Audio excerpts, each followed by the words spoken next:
अस्सलाम वालेकुम नाज़रीन, असां अॼु जेका प्रोग्राम करण वञी रहिया आहियूं थर में जेका बलदियाती निज़ाम आहे चइनि वरनि जे इन समूरे दौर में बलदियाती निज़ाम थर खे कहिड़ो फ़ाइदो ॾिनो, थर में कहिड़ियूं सहूलियतूं मिलियूं, अवाम खे छा मिलियो, उन हवाले सां असां प्रोग्राम कयो आहे। मुबारक असांजे सीनियर सहाफ़ी मुबारक वज़ीर असां सां गॾु मौजूदु आहे।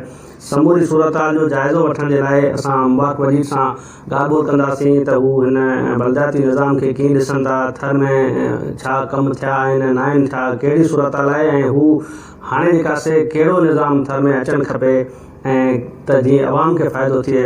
जी मुबारक, तव्हां कीअं ॾिसो था समूरी सूरत हाल खे ऐं छा चवंदो? महिरबानी गाज़ी। असल में जेकॾहिं पाण ॾिसंदासीं दुनिया अंदरि जेके सुधरियल मुल्क आहिनि उते छा थींदो आहे, उते जेका पाण वटि हिकिड़ो जमहूरियत जो राग हला पियो वञे पियो, उते ईअं न आहे। उते जमहूरियत जेका हूंदी आहे उहा ईअं हूंदी आहे, जेके इलेक्शनूं वग़ैरह थींदियूं जेके आहिनि उहे माना अवाम जेका माण्हुनि खे चूंडींदी आहे उन्हनि माण्हुनि खे चूंडींदी आहे जेके माण्हुनि लाइ जेके माण्हुनि जे मफ़ादनि वटां हुजनि ऐं माण्हुनि जा कमु कजनि। पर बदकिस्मती आहे त पाकिस्तान अंदरि जॾहिं बि का इलेक्शन वग़ैरह थी आहे, पोइ उहो बलदियाती हुजे या क़ौमी सूबाई वारियूं इलेक्शन हुजनि, उते माना माण्हुनि ते अवाम ते चूंडियल नुमाइंदा आहिनि उहे थापिया विया आहिनि।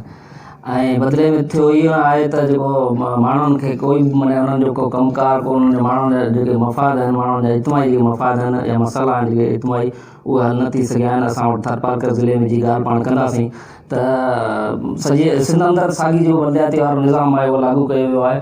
पर थरपारकर ज़िले में जेके 64 यूनियन काउंसिलूं आहिनि उन्हनि में जेके चेयरमैन नायब चेयरमैन जेके चूंडिया विया आहिनि उहे 4 साल थी विया आहिनि। उन्हनि जो मुदो हाणे मुंहिंजे ख़्याल में पूरो थियण वारो आहे, पर जेको कमु थियणु खपे उहो कोन थी सघियो आहे। अरबे रुपया करोड़ रुपया जेके बजट जारी थी आहे उन्हनि जी यूसी वाइज़, उहे सिर्फ़ु कागज़नि ताईं महदूद आहिनि। जेके पुराणनि जेके फाइल आहिनि जेके उन्हनि में जेके सिर्फ़ु कागज़नि जो पेट भरियो वियो आहे, फाइलनि जो पेट भरियो वियो आहे ऐं उन्हनि जो जेको असुलु हक़ीक़ी माना में जेका तरक़ी थिए, माण्हुनि जा कमु थियनि, उहे न थी सघिया आहिनि। जंहिं सबबु पाण ॾिसंदासीं त माण्हू अॼु बि दाऊं कनि था, मुख़्तलिफ़ प्रेस क्लबनि ते एहतिजाज थींदे ॾिसूं था ऐं माण्हुनि जो कोई कमु न थी सघियो आहे। असीं सम्झूं था त बलदियाती इलेक्शन जेका थी आहे थरपारकर ज़िले में, उहे जेके नुमाइंदा चूंडिया विया आहिनि, पोइ उहे चेयरमैन हुजनि, नायब चेयरमैन हुजनि, काउंसलर हुजनि, मेंबर हुजनि, उहे कंहिं कमु न आया आहिनि। उन्हनि जी जेका बजट आहे, मक़सदु ईअं त सॼो निज़ाम जेको आहे उहे अवाम जे कमु न आयो आहे, उहे नाकारा थिया आहिनि, नाकाम थिया आहिनि ऐं माण्हुनि जो को कमु न थी सघियो आहे। जंहिं सबबु असीं त सम्झूं था त इहा थर जे माण्हुनि खे को फ़ाइदो न ॾेई सघियो आहे। बलदियाती जेका निज़ाम आहे उहो को फ़ाइदो न ॾेई सघियो आहे। ऐं हाणे त वरी बि जेको ॿुधूं पिया त इलेक्शन जेको वरी थिए बलदियाती इलेक्शन ऐं नओं निज़ाम अचे पियो, त नओं निज़ाम जेकॾहिं अचे पियो त मूंखे उमेदु आहे त तव्हांजी अवाम जेको बहितर पंहिंजो फ़ैसिलो कंदो आहे हक़ में।